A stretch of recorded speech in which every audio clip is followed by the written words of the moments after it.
After the completion of second chapter of pharmaceutical jurisprudence, now today we will discuss about the third chapter of your syllabus that is Pharmacy Act 1948. So, from the introduction, in this chapter we will discuss about the introduction of Pharmacy Act, क्या Pharmacy Act था, and the objectives, क्या objectives थे, objectives of Pharmacy Act, कौन से objectives थे, क्या functions थे, number of members involved in the Pharmacy Act, कितने members involved होते हैं, and what are the functions of the members of the Pharmaceutical Council of India, क्या functions होती हैं, कौन सी कमेटी होती है, कौन सी काउंसिल्स होती हैं इन फार्मेसी एक्ट में, और क्यों बनाया गया था pharmacy act. Today we will discuss about all in this chapter. हम इस चैप्टर में डिस्कस करेंगे.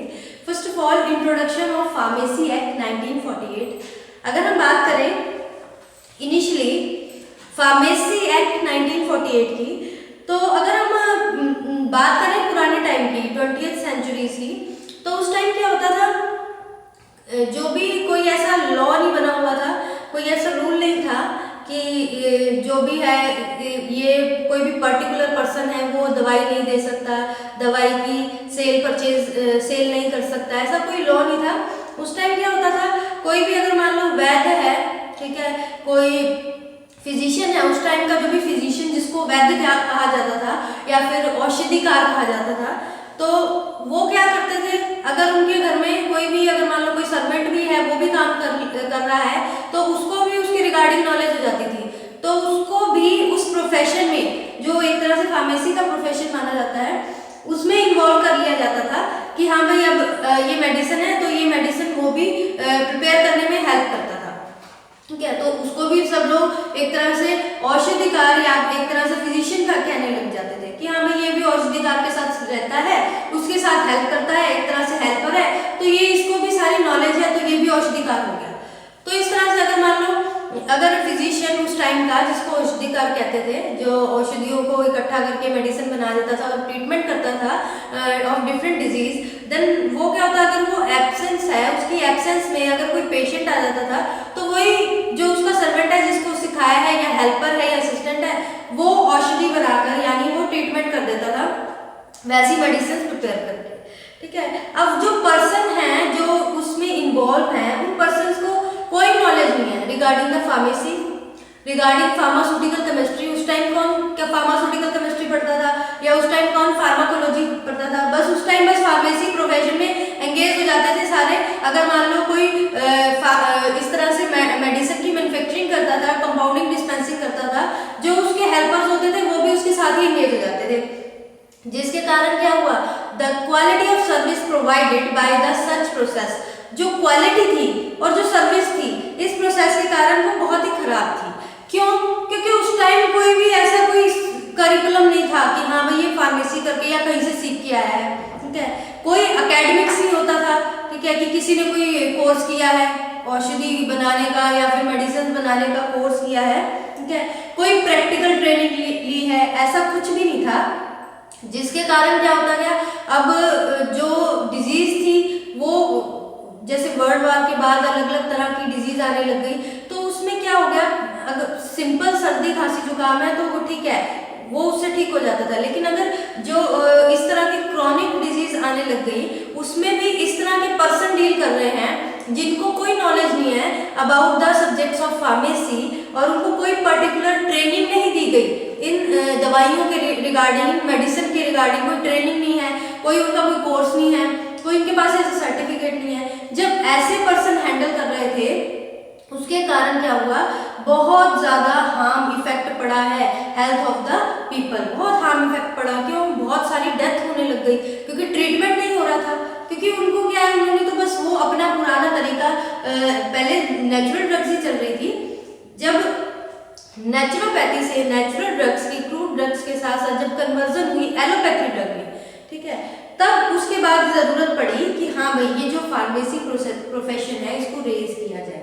लेकिन अब एलोपैथी में आ गए तो ये केमिकल कंपाउंड्स आ गए, इसमें जो सिंथेसाइज किए जाते थे उसकी हेल्प से मेडिसिन की फॉर्मेशन होनी, मैन्युफैक्चरिंग होने लगी.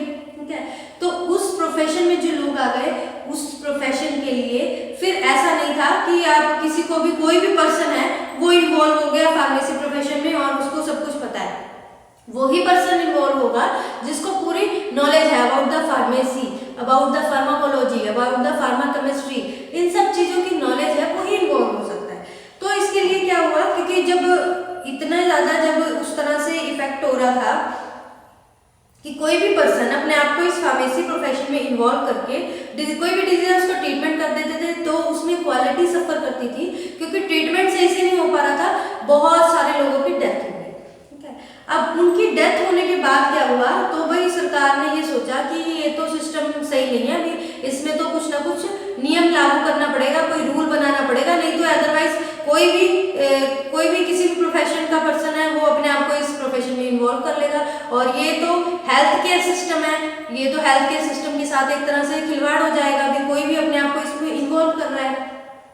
तो गवर्नमेंट ने क्या किया, 4 मार्च 1947 में ये एक्ट को पास किया गया।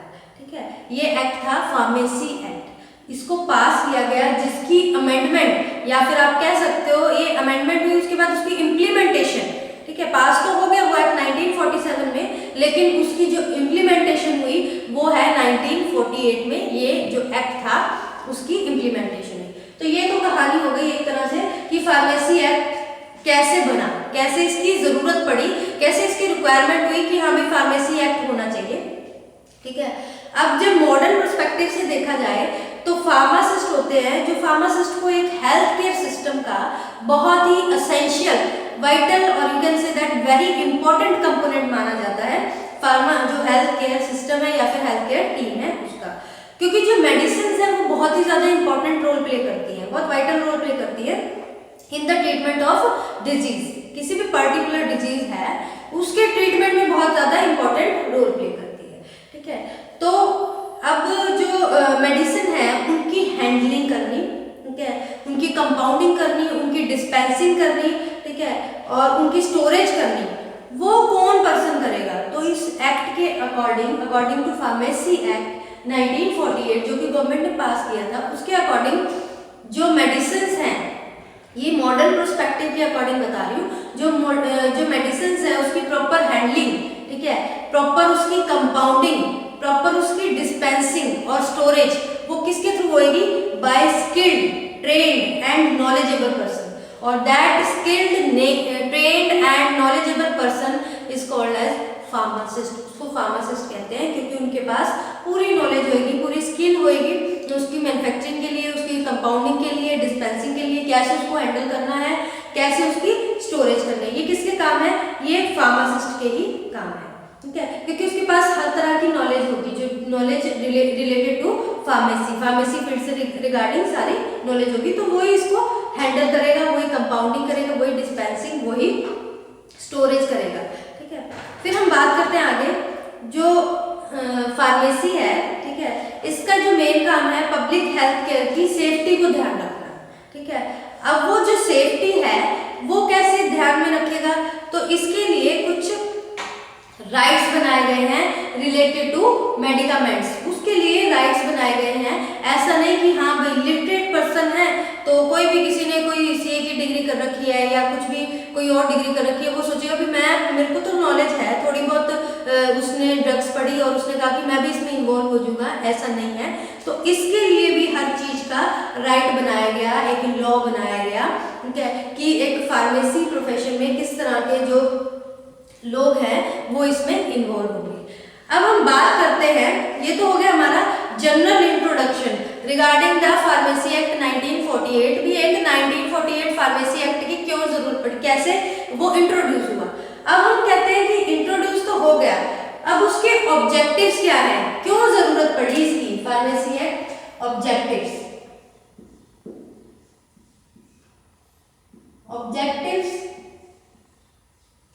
Of pharmacy act 1948।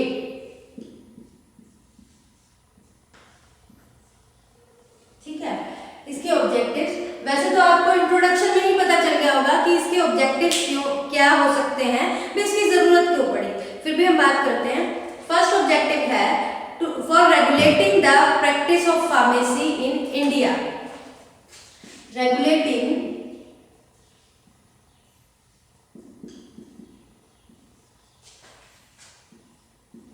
practice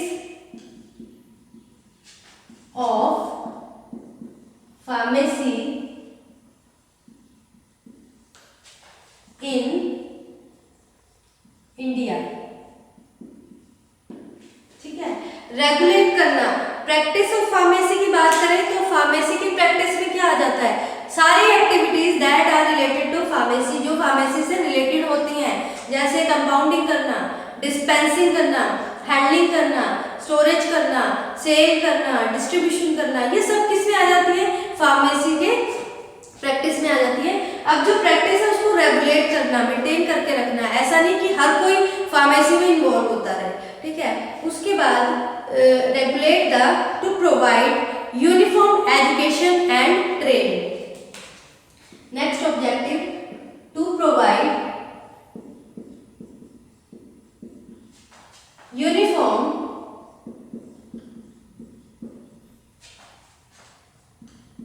education and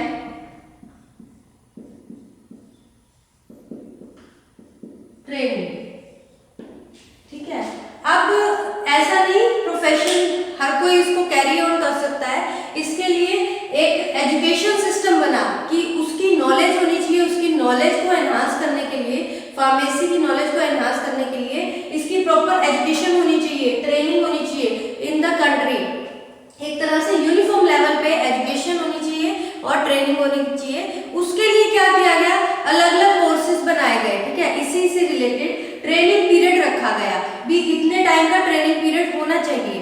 ठीक है, कोर्सेज रखे गए जैसे डी फार्मेसी का, बी फार्मेसी का, जो कि आप कर रहे हो, डी फार्मेसी का कोर्स या बी फार्मेसी का कोर्स, वो कोर्सेज रखे गए। उन कोर्सेज का भी टाइम पीरियड रखा गया कि हाँ अगर डिप्लोमा है तो 2 इयर्स का होगा, बैचलर्स डिग्री है तो 4 इयर्स की होगी, मास्टर्स है तो 2 इयर्स की। तो इस तरह से यूनिफॉर्म एजुकेशन में एजुकेशन का टाइम भी रखा गया, अभी कितना थ्योरेटिकल होगा, कितना प्रैक्टिकल होगा और उसका टाइम पीरियड कितना होगा। और क्या रखा गया साथ में, ट्रेनिंग भी, उसकी ट्रेनिंग पीरियड कितने टाइम की होगी, किस तरह से कंडक्ट करनी है, ये सब इसमें इसका ऑब्जेक्टिव था, किसका, फार्मेसी एक्ट का। उसके बाद नेक्स्ट आ जाता है to maintain control over person entry to trade of pharmacy. To maintain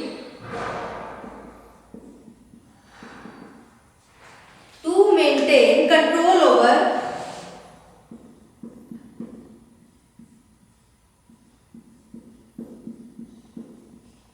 persons in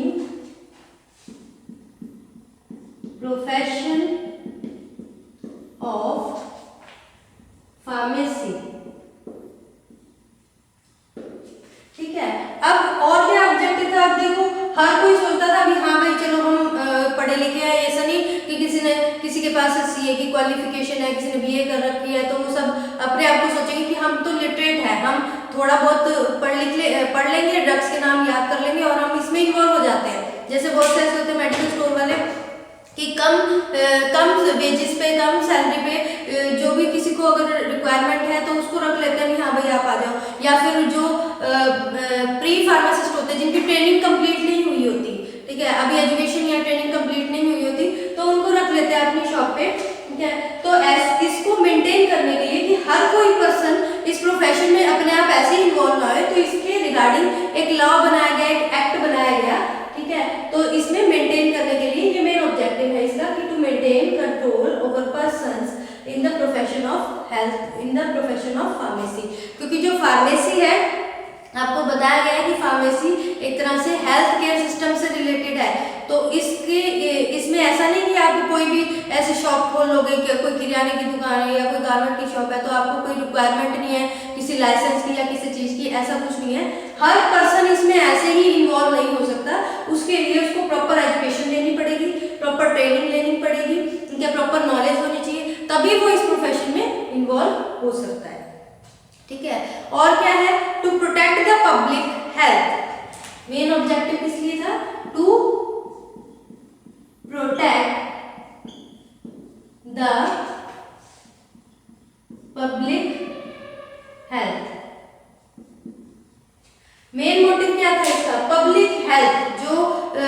public है उसकी हेल्थ को प्रोटेक्ट करना, बचाना, मेन यही चीज थी।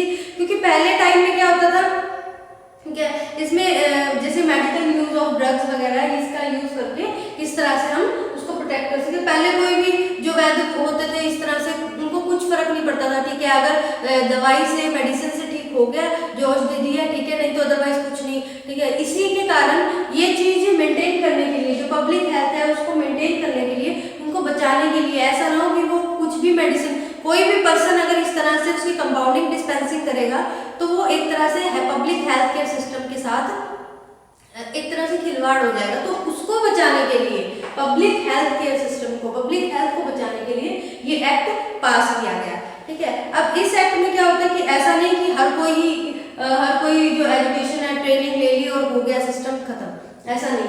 एजुकेशन प्रॉपरली, इसका प्रॉपर करिकुलम है, पूरा डेकोरम है, उसके अकॉर्डिंग एजुकेशन होगी, ठीक है। उसके बाद उसकी ट्रेनिंग होगी, ट्रेनिंग होने के बाद जो प्रोसीजर है उसमें क्या होता है, रजिस्ट्रेशन भी होगी, फार्मासिस्ट की रजिस्ट्रेशन होगी, जो कि स्टेट फार्मेसी काउंसिल होते हैं वहां पे वो अपने आप को रजिस्टर्ड करवाएंगे, ठीक है। अब ये जो एक्ट है ना, ये जो 1948 फार्मेसी एक्ट है, ये पूरे कंट्री में एक्सटेंड कर रखा था, पूरे कंट्री में एक्सटेंड है except the state of Jammu and Kashmir, उसको छोड़ के बाकी हर जगह पे ये सब है। तो ये हो गए इसके मेन ऑब्जेक्टिव्स। ये जो ऑब्जेक्टिव्स हैं इसको एक बार मैं दोबारा से रिव्यू कर लेती हूँ। फर्स्ट ऑफ ऑल, पहला ऑब्जेक्टिव था regulating practice of pharmacy in India, जो फार्मेसी की प्रैक्टिस थी उसको रेगुलेट करना, मेंटेन करना, प्रॉपर वे में चले वो फार्मेसी प्रैक्टिस। ऐसा नहीं कि हर कोई उसमें इन्वॉल्वमेंट दिखाए जिसको नॉलेज नहीं है, ठीक है, जो विदाउट नॉलेज है, जिसने फार्माकोलॉजी, फार्माकेमिस्ट्री ये सब पढ़े ही नहीं है, वो उसको कैसे पता होएगा, ठीक है। उसके बाद to provide the uniform education and training, और क्या प्रोवाइड करना, ताकि यूनिफॉर्म प्रॉपर जो कोर्स है इसके कोर्सेज जाएंगे, ठीक है। इस एक्ट के अकॉर्डिंग इसके कोर्सेज रखे गए, जैसे डी फार्मेसी, बी फार्मेसी, उसमें उसका पर्टिकुलर टाइम पीरियड रखा गया कि हर कोर्स का कितना पर्टिकुलर टाइम पीरियड है वो देखा जाएगा, ठीक है। प्लस उसमें उसकी ट्रेनिंग भी रखी गई। अब ऐसा नहीं कि उसने कोर्स कर लिया और उसको नॉलेज होगी, उसी फील्ड में उसकी ट्रेनिंग, उसका भी टाइम पीरियड की पर्टिकुलर 3 मंथ की, 6 मंथ की ट्रेनिंग है किसी हॉस्पिटल में या फिर किसी फार्मास्यूटिकल मैन्युफैक्चरिंग कंपनी में, उसकी ट्रेनिंग। फिर उसके बाद इसमें इसको रजिस्टर्ड, अब जब ट्रेनिंग, एजुकेशन कंप्लीट होगी, ट्रेनिंग भी कंप्लीट होगी, फिर वो अपने खुद फार्मासिस्ट अपने आप को रजिस्टर्ड करवाएगा in the state pharmacy council में, ठीक है।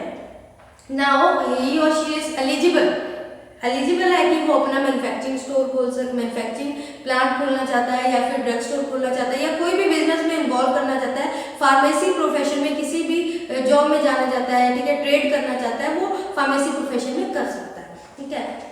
उसके बाद maintain the control over the person in profession of pharmacy, जो फार्मेसी प्रोफेशन है उसमें कंट्रोल करना, ऐसे नहीं कि कोई भी पर्सन इसमें इन्वॉल्व हो जाए, तो उस चीज को भी ध्यान में रखना, उसको कंट्रोल में करना, ठीक है। अब उसके बाद to protect the public health, सबसे ज्यादा जो मेन जो मोटिव था इनका कि पब्लिक हेल्थ को प्रोटेक्ट करना, जैसे पहले हो रहा था वैसे सिस्टम ना रहे, इसलिए ये एक्ट है, इसको पास किया गया और इसको 1948 में इसको इम्प्लीमेंटेशन किया इन होल कंट्री, पूरे कंट्री में, पूरे इंडिया में, ठीक है, except the Jammu and Kashmir state को छोड़ के बाकी पूरे कंट्री में।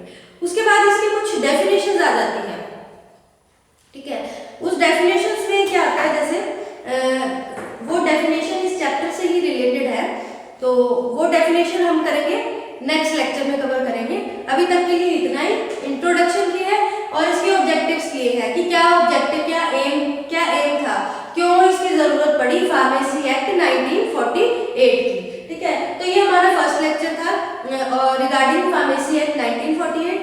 बाकी हम इसकी रिगार्डिंग हम पढ़ेंगे डेफिनेशंस कि कौन कौन सी, कि रजिस्ट्रार क्या होता है, ठीक है, और रजिस्टर्ड फार्मासिस्ट क्या होते हैं, ठीक है, मेडिकल प्रैक्टिशनर क्या होता है, ठीक है, सेंट्रल काउंसिल, ये हमें पता होनी चाहिए, कुछ टर्म्स, कुछ टर्मिनोलॉजी है related to pharmacy and this act, फिर ही हम आगे प्रोसीड कर सकते हैं। तो कुछ टर्मिनोलॉजी है, जैसे एग्रीमेंट क्या होता है, अप्रूवल क्या होता है, सेंट्रल काउंसिल क्या होती है, ये मैंने आपको कहा कि फार्मेसी काउंसिल क्या होती है, state pharmacy council, what is state pharmacy council, what is central pharmacy council, what is register, what is central registrar, ये सब क्या होते हैं पहले हम ये डेफिनेशंस पढ़ेंगे डिटेल में, इसकी डिफाइन करेंगे। उसके बाद हम आगे प्रोसीड करेंगे कि फार्मेसी काउंसिल क्या होती है। उसके बाद हम नेक्स्ट लेक्चर में फार्मेसी काउंसिल ऑफ इंडिया इसके रिगार्डिंग प्रोसीड करेंगे। अभी तक के लिए इतना ही, ठीक है। Thank you students.